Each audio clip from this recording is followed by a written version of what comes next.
오늘 이제 오후에 증거할 하나님의 말씀의 제목은 할례를 행함, 이런 제목으로 하나님의 말씀을 증거하고자 합니다. 제목을 한번 따라서 하겠어요? 할례를 행함. 뭘 행했어요? 할례를 행했단 말. 할례가 뭔가? 할례라고 하는 걸 우리가 다 배워서 아시지만 사내 아이, 남자아이의 양피 끝을 잘라내는 예식이라고 정의할 수 있겠습니다. 요새로 말하면 사내 아이들 하면 다 포경 수술하는데, 특별히 이스라엘 백성들에게 아브라함과 하나님께서 계약을 체결하시고 그 언약 체결의 표시를 신체에다가 둔 거예요. 그 이전에 뭐 포경 수술을 했는지 안 했는지는 모르지만 또 그 고대 근동의 역사 가운데 할례에 관한 그런 스토리들이 있지만, 어쨌든 성경 역사 가운데서는 아브라함과 언약을 체결하시고 그 언약의 표시로 사내 아이, 남자의 양피 끝을 도려내는 예식을 몸에다 그렇게 표시하는 것입니다.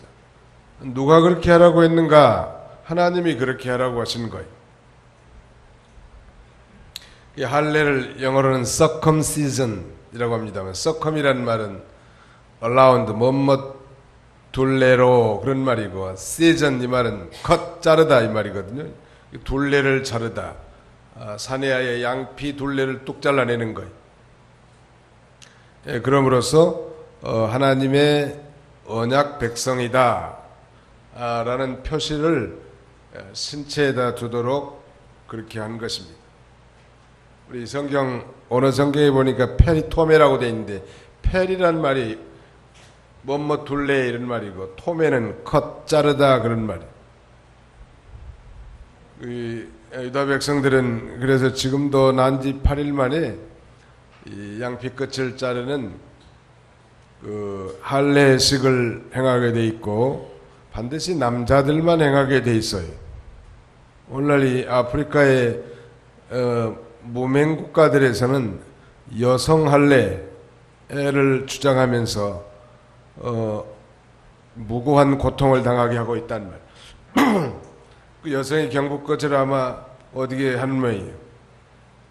성경은 여자들의 이 할례를 가르치고 있지 않고, 그 다음에 이 남자가 할례를 받는 것은 또 그 안에 다 포함된 거예요. 중요한 것은 이 할례식이 신약시대에는 이제 세례예식으로 발전되었습니다. 그러니까 오늘날 예수 믿는 사람들은 이제 할례를 받을 필요가 있다 없다? 어디 대답이 없어요. 오늘날 우리 그리스도인들은 할례를 받을 필요가 있습니까 없습니까? 없어요. 요새 할례 받아야 된다고 누가 뭐라고 하면 교회에다 신고하라. 틀림없이 이단들이에요. 또 요새 이제 다음 시간에 살펴보려고 합니다만, 6월절 예식을 지킨다고 한 사람들이 있는데, 예수님께서 6월절 양으로 오셔서 우리의 모든 죄를 대신 지시고 구속을 성취하셨기 때문에 오늘날은 6월절 예식을 구약 성경처럼 지키는 거 아니에요. 예수님 믿는 것이 6월절을 지키는 거예요. 마찬가지로 오늘날도 뭐 6월절 예식을 지켜야 된다고 라고 하면서 전도하면 이 사람들은 가짜나 이단들이에요. 근데 꼭 이런 얘기를 해줘도 넘어간 사람들이 있어.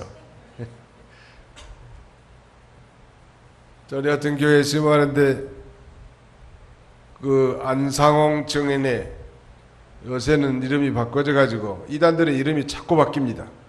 왜냐하면 자신들의 이 정체성을 감추기 위해서 이름을 자꾸 바꾸는 거예요. 그 성경에 좋은 이름으로 많이 바꿔. 그러니까 이 무지한 성도들은 빠져가기 쉽단 말. 그 안상홍 정인의 어떤 사람 하나를 우리 교회 집사님이 전도했는데 아주 뭐 위협을 하더라는 거예요. 거기서 저주를 받는다고, 뭐 안상홍님을 배반하고 나가면 저주를 받는다고. 안상홍의 이름으로 기도하옵나이다. 안상홍의 피로 우리가 죄사함 받았다는 게 얼마나 거짓말이에요. 근데 이 사람들은 지금도 예수님을 믿지 않기 때문에 유월절을 지키는 거예요. 우리는 유월절의 실체가 되시는 예수님을 믿기 때문에 오늘날은 유월절을 지킬 필요가 없는 거예요. 그러니까 할례를 행해야 된다든지 그 다음에 두 번째는 유월절을 지켜야 된다고 말하는 사람들은 율법의 수건이 벗겨지지 않는 다 이단들이에요. 이런 이단을 만나면 교회에다 신고하라.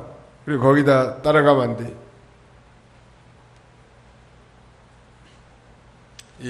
오늘 이 여호수아 장군에게 여호와 하나님께서 이스라엘 백성들로 하여금 지금 할례를 행하라는 거예요.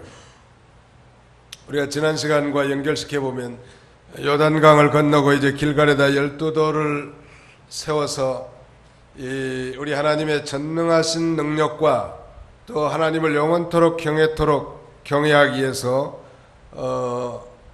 12기념 비석을 세웠다고 하지 않았습니까? 그리고 이제 길갈에 진을 쳤고 앞에 이제 가나안 요단강 서쪽에 본격적인 가나안 정복 전쟁을 해 나가야 돼.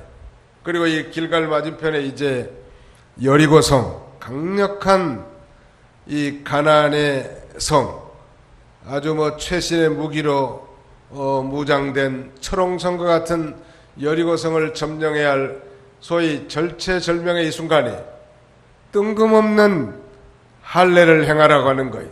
굉장히 무모한 요구 같고 비상식적이고 이치에도 안 맞고 합리성도 없고 그런 요구를 하나님이 지금 하는 거예요. 아니 그러면 전쟁 일보 직전인데 남자들 할례를 시켜놓으면 적어도 일주일 이상 꼼짝을 못해. 요새 아이들 어려서 이렇게 포경수술 해주는데 거기다 종이컵 붙여놓고 한 주간 동안은 꼼짝 못한다. 어디에 전쟁 나갈 수 있겠냐는 말. 그런데 하나님이 할례를 행하라는 거예요 지금. 하나님이 하라는 게 다 진리요. 내 생각이 안 맞아도. 한번 따라서 봅시다. 내 생각이 안 맞아도 하나님의 말씀은 진리입니다. 그래서 너희가 믿으면 하나님의 영광을 보리라 하지 않았느냐. 이치에 안 맞아도 믿고 순종하면 하나님의 놀라운 영광을 맛보게 되는 거예요. 그게 바로 신앙의 세계죠.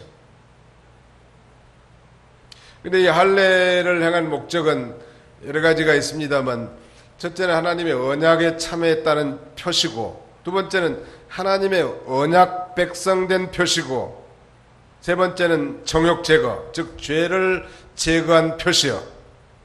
뭐 하나 더 붙인다면 새로운 생활의 시작이라고 할 수 있겠는데, 세례가 바로 그런 의미입니다.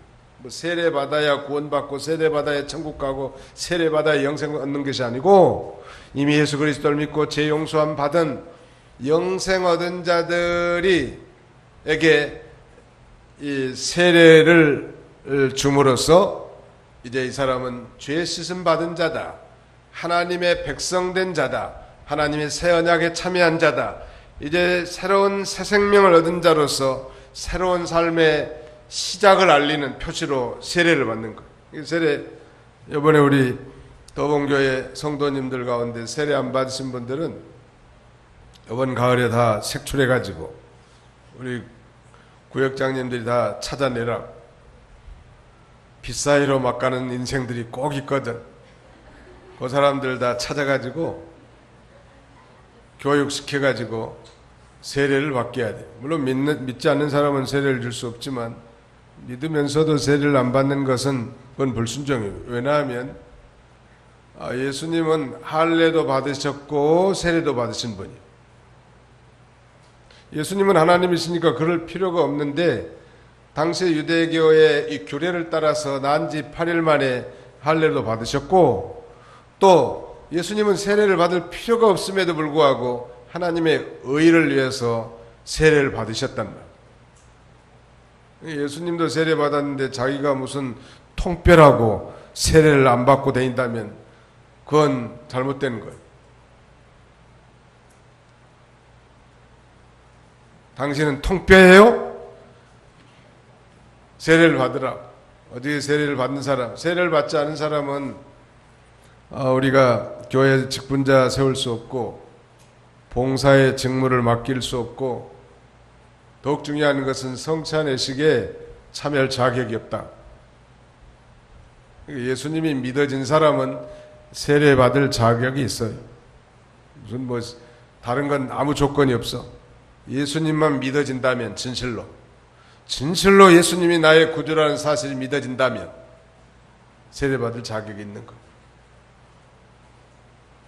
오늘 이 전쟁의 그야말로 위경 가운데서 인간의 이성으로 도저히 이해할 수 없는 할례를 행하라고 하는 거예요. 자, 좀 살펴보면 먼저 1절을 한번 읽으시기 바랍니다. 5장 1절.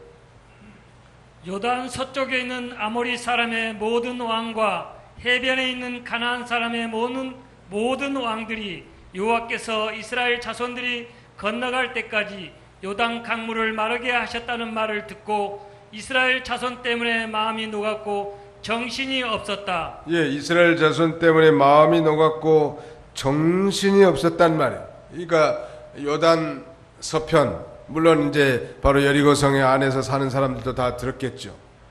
요단강을 정말 요단강이야말로 가나안 서편에 사는 가나안 7족속들에게는 천연 요새였을 거예요. 왜냐면 그 강을 건너 오다가 다 죽일 수도 있고 승리할 수 있으니까. 그런데 그 요단강을 마른 땅으로 이스라엘 백성들이 다 건넜다. 200만 명에 대한 숫자가. 이 소식을 가나안 서편에 있는 이 이스라엘의 원수들이 다 듣고는 그야말로 마음이 녹고 정신을 잃어버렸다는 거예요.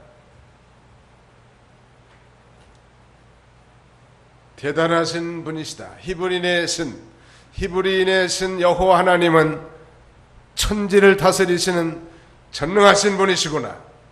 어떻게 저 요단강물, 요새같이 넘실거리는 요단강물을 이 마른 땅으로 건너게 하고 물을 벽처럼 이루게 할 수 있겠는가? 정신이 없었던 거예요. 그리고 이제 길갈에다가 기념 비석까지 세웠단 말이에요. 벌벌 떨고 있는 거예요, 지금. 전쟁 직전에 있는데, 그때 하나님께서 이스라엘에게 요구하신 게 바로 할례입니다. 2절부터 읽어주십시오.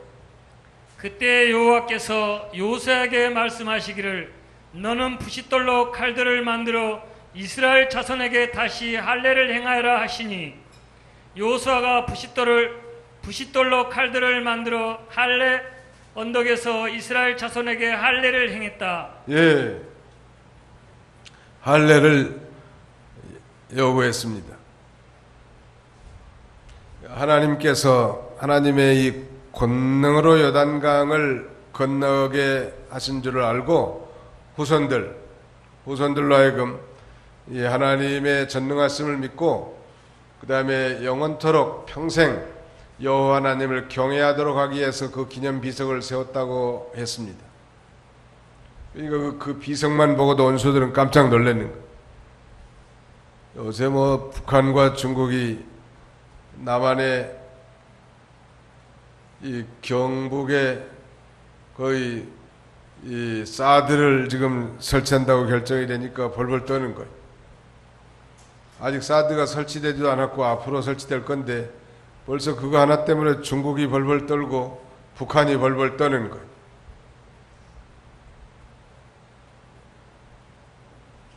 아무튼 하나님이 하시면 원수들로 하여금 벌벌 떨게 하고 또 원수들이 두려워하는 마음을 갖기도 하는 것입니다. 놀라운 일이죠. 하나님이 사람 마음을 주장하기 때문에. 사무엘상 7장에 보면 미스바 대성회 가운데 이제 회개하고 심령이 부흥되어 하나님의 은혜를 체험한 이 이스라엘 백성들에게 이 블레셋이 쳐들어옵니다. 근데 하나님께서 이 블레셋 군대로 하여금 두려워하는 마음을 갖게 하는 거예요. 결국은 모처럼 이스라엘이 대승리를 거두게 되는데요. 하나님이 그런 마음을 주는 거예요. 전쟁의 승패는 그래서 여호와께 달려 있다는 것. 북한하고 남한하고 싸우면 누가 전쟁에서 이길까? 제가 정답을 가르쳐 드릴게요. 하나님이 지켜주는 나라가 이기는 거예요. 믿으시면 아멘 합시다. 무기를 많이 만들어 놓고 뭐 전쟁 준비를 하고 그래서 이기는 게 아니에요. 전쟁은 이 전쟁의 무기의 다수에 달려 있는 게 아니고 하나님께 달려 있는 하나님. 하나님이 지켜주면 지켜주는 거예요. 승리하는 거. 그리고 이제 여호수아가 이제 이스라엘 자손에게 할례를 행하게 하는 거예요. 이스라엘 백성들이 애굽에서 나올 때 애굽에서 430년 동안 종살이하고 이제 홍해를 건너서 광야 생활하는데 당시에 이제 20세 이상 된 숫자를 계수해 보니까 60만 3,550명이었는데 인구 계수해 보니까 이들에게 소위 이들은 다 할례를 받은 자들인데 문제는 할례를 받은 하나님의 백성들인데도 이 광야에서 하나님을 불순종하고 하나님을 거역했기 때문에 여호수아와 갈렙을 제외한 당시 20세 이상의 모든 남정네들은 광야에서 다 쓰러지고 이 가나안 땅에 못 들어오는 거예요. 그리고 이제 거기서 태어난 20세 이하의 이 사람들, 그러니까 적어도 지금 약 한 역사적으로 한 60세 됐겠죠. 광야 40년에다 20살이면 60세 이하 된 자들에게 지금 할례를 행하라고 하는 거예요. 그러면 광야에서는 그러면 왜 할례를 행하지 않았을까? 뭐 성경에는 자세하게 언급이 되어 있지 않지만 분명한 한 가지는 하나님의 말씀에 대한 이 순종심이 약한 거예요. 그 목회하다 보면 부모님들이 믿음 좋은 분들은 어떻게든지 자기 자녀가 태어나면 유아 세례를 주려고 합니다. 근데 믿음 없는 사람들은 그런 것에 대한 중요성을 못 느껴요. 자기가 중요하지 않는데 무슨 자기 자식에게 뭐가 그렇게 중요하겠어요? 자기가 안 중요한데 자기가 뭐 가치 없는 하나님이 자기 자녀손들은 무슨 가치가 있겠냐는 말. 자기가 절대 신뢰하지 않는 하나님을 자기 자녀손들이 신뢰하겠냐는 말. 부모가 두렵고 떨림으로 하나님을 섬기고 하나님이 기뻐하신 일을 순종하면 자녀들에게도 당연히 그렇게 행하려고 할 거고 그 자녀들도 그렇게 하니까 복을 받는 거 아니에요? 이거 집안에 이빨이 제대로 돋은 신앙의 사람 한 사람만 있으면 그 집이 소망이 있어. 전부 흐물흐물해가지고 말씀에 대한 종기성, 가치성에 대한 그런 것도 모르고 그저 사는 게 살고 환경과 시류에 따라서 다 양보해버리면 그런 가정은 소망이 없어.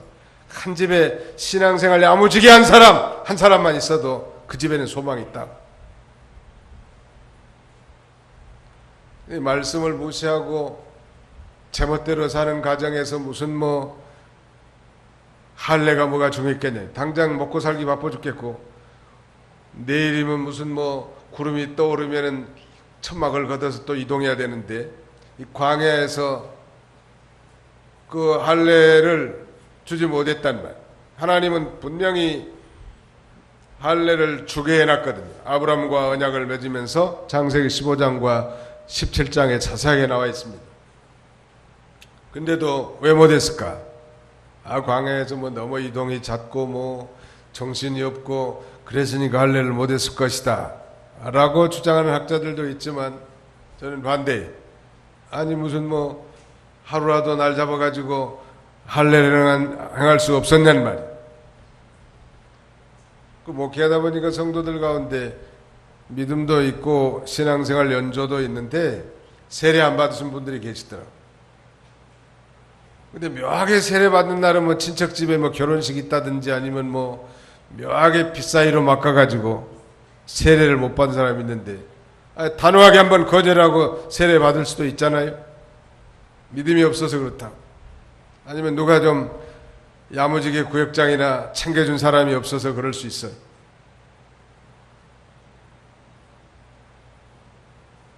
그래서 무려 40년 동안 이 광야 생활하는 동안에 할례를 받지 못하고 이제 본격적으로 요단강을 건너고 여리고성 점령을 눈앞에 둔 이 시점에 이 전쟁 직전에 이해할 수 없는 하나님의 명령은 남자들 다 할례를 시키라는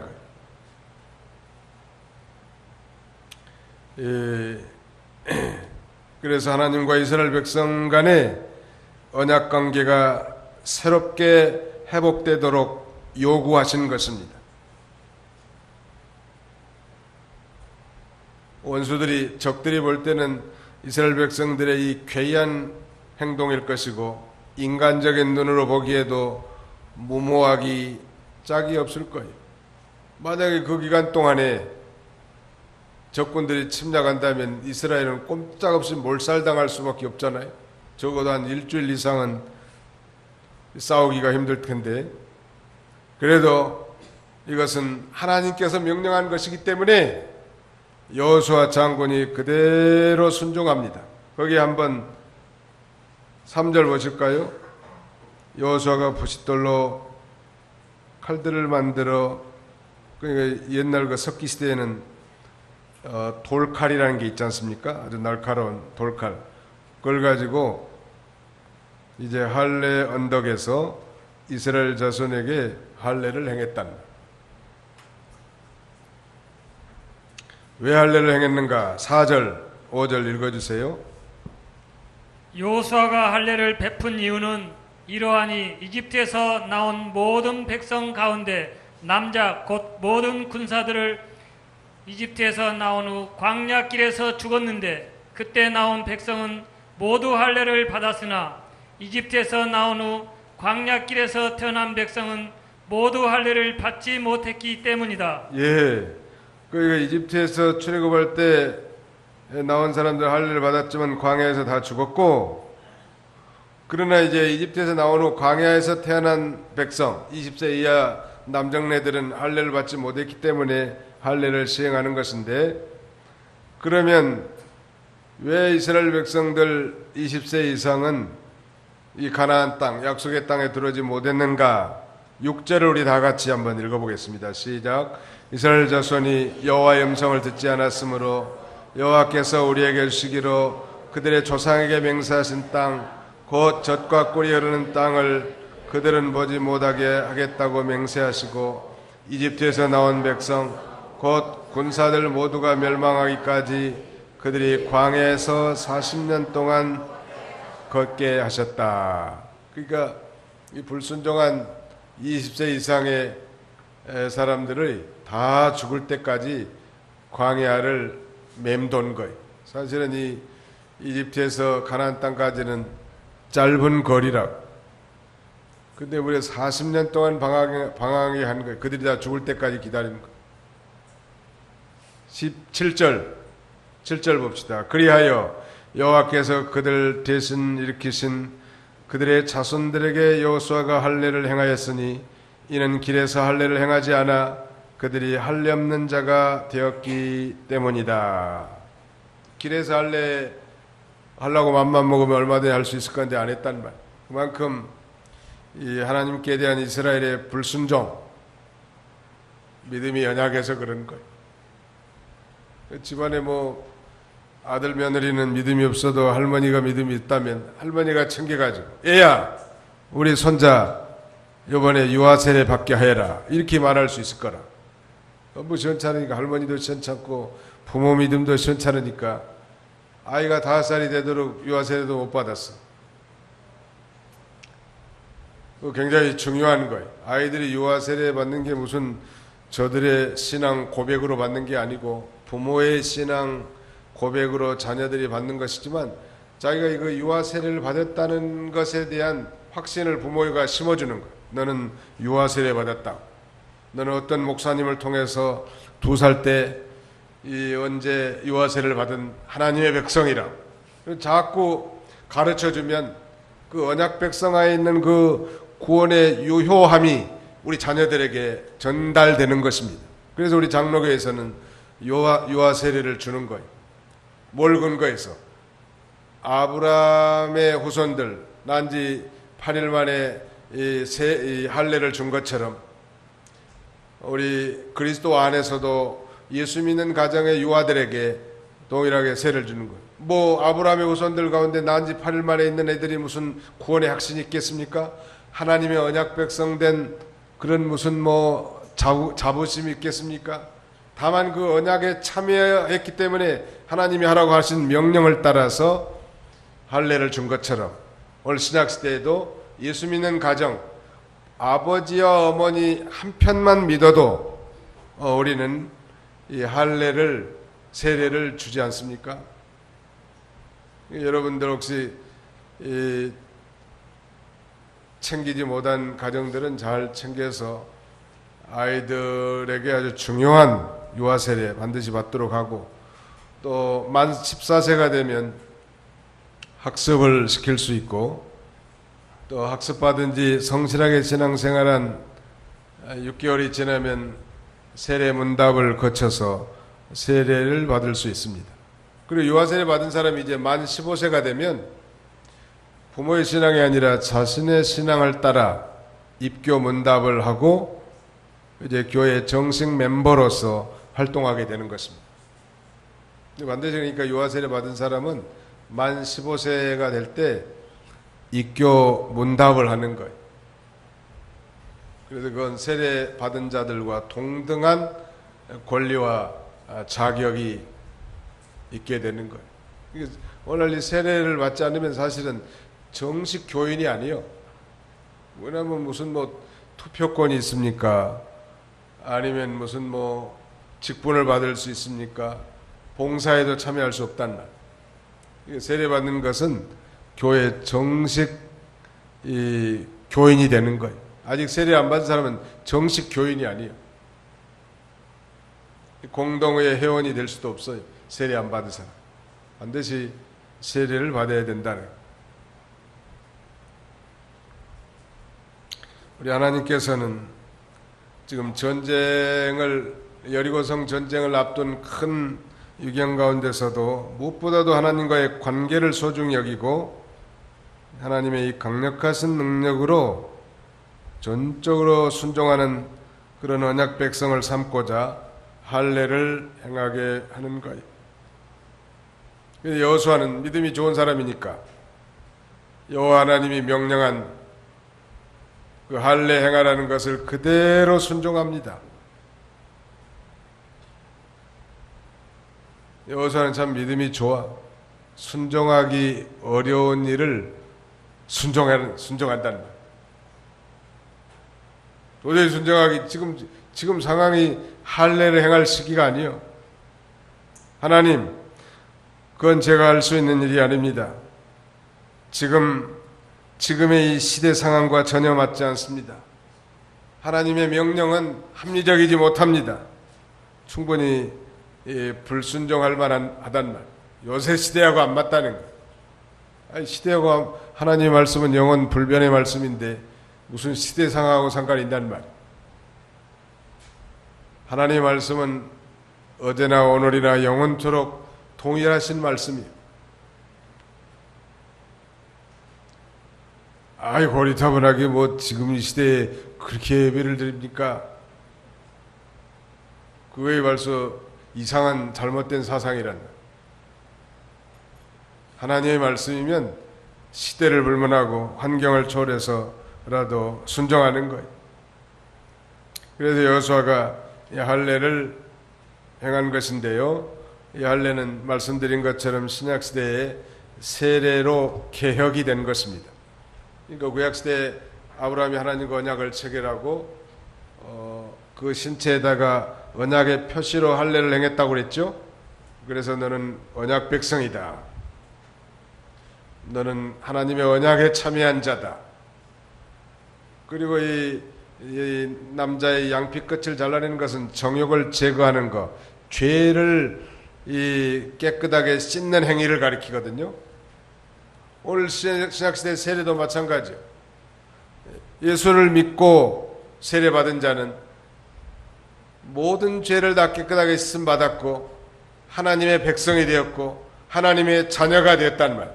그것을 이제 하나님과 성도들 앞에서 세례라는 예식을 통해서 표시하는 거예요. 그 표시하는 방법이 무슨 물속에다 퐁당 빠치는 침례만 옳은 게 아니고 우리 장로교 생활은 머리에 물을 적시는 적수세례 에도 다 같은 말이에요. 이 세례라고 하는 이 히브리 말, 헬라 말은 밥티조라고 하는 말인데 이 말은 뿌리다, 잠그다 이런 여러 가지 뜻이 있습니다. 침례교에서는 꼭 물에다가 빠져가지고 건져낸 것만 참된 세례로 생각한 사람도 있는데 그게 옳지 않아요. 그래도 우리 개신교 장로교에서는 무슨 천주교에서 영세를 받았든지 침례교에서 침례를 받았든지 다 세례 받은 걸로 인정해 줍니다.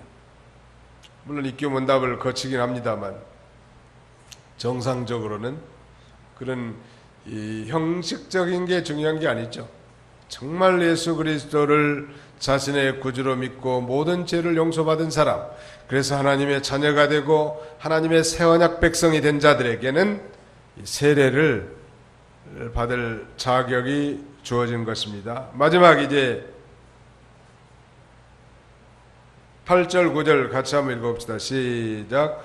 백성 모두가 할례 받기를 마친 후 다 나을 때까지 그들은 진영 안에 있는 그들의 처소에 머물렀으며 여호와께서 여호수아에게 말씀하시기를 오늘 내가 너희에게 이집트의 치욕을 멀리 굴려보냈다라고 하셨으므로 그곳 이름을 오늘날까지 길갈이라고 부른다. 이 길갈이라고 하는 뜻은 이 굴러간다, 굴러감 그런 뜻인데요. 여호와께서 여호수아에게 이렇게 말합니다.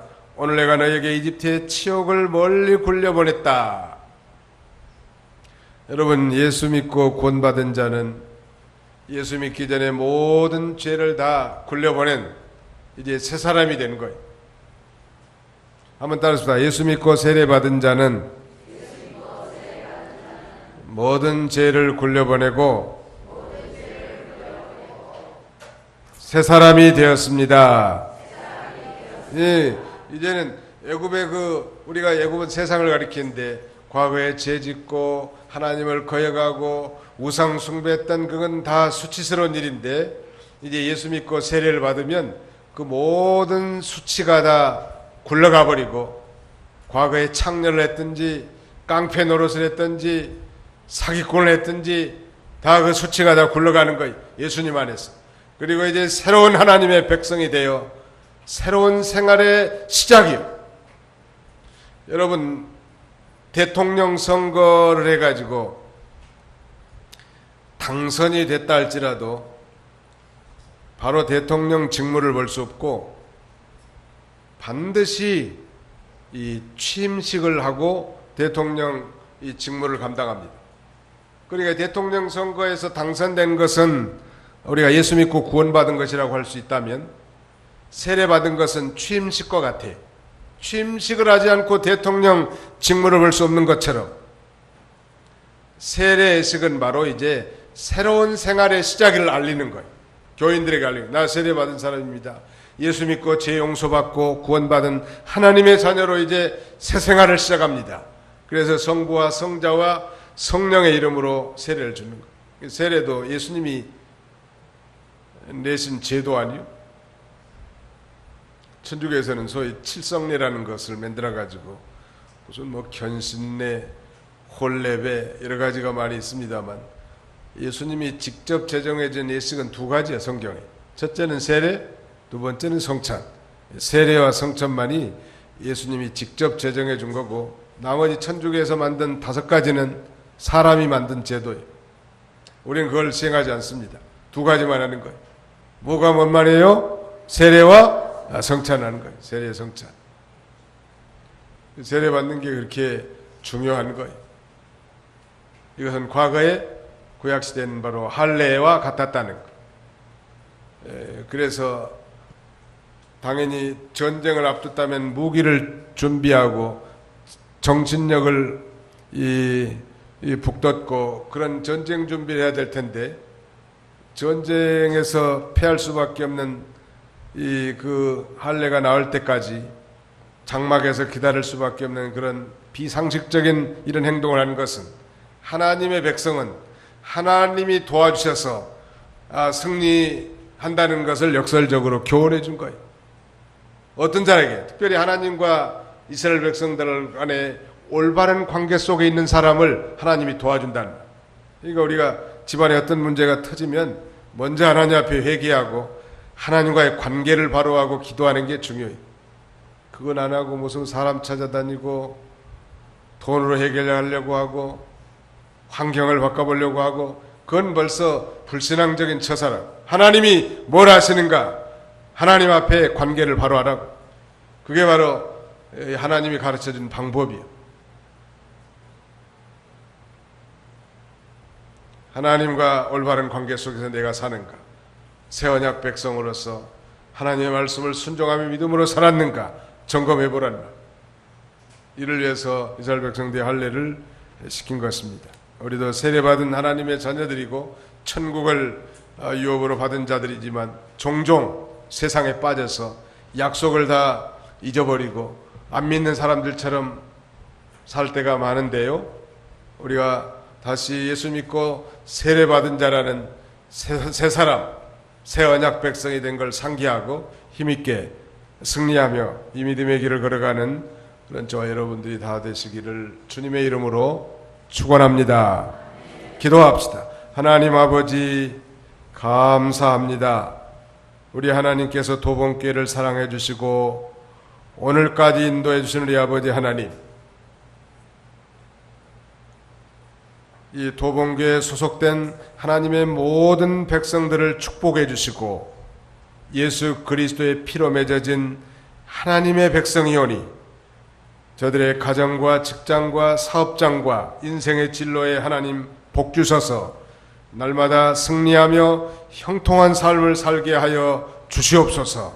우리가 하나님의 약속을 받은 자고 사제의 은총을 받은 자고 세례를 받은 자여나 믿지 않는 사람들처럼 소망도 없고 기업도 없고 또 은총도 잃어버리고 살 때가 많은 저희들에게 우리 앞에 닥친 모든 사건만 바라보지 말고 먼저 하나님 앞에 자신이 어떤 존재인가를 깨닫고 세례받은 새 백성인 줄 알고 하나님 앞에 회개하고 관계를 바로 해서 하나님의 도우심으로 축복의 길을 걸어갈 수 있는 저희가 다 되게 하여 주시옵소서. 예수님의 이름으로 기도하옵나이다. 아멘.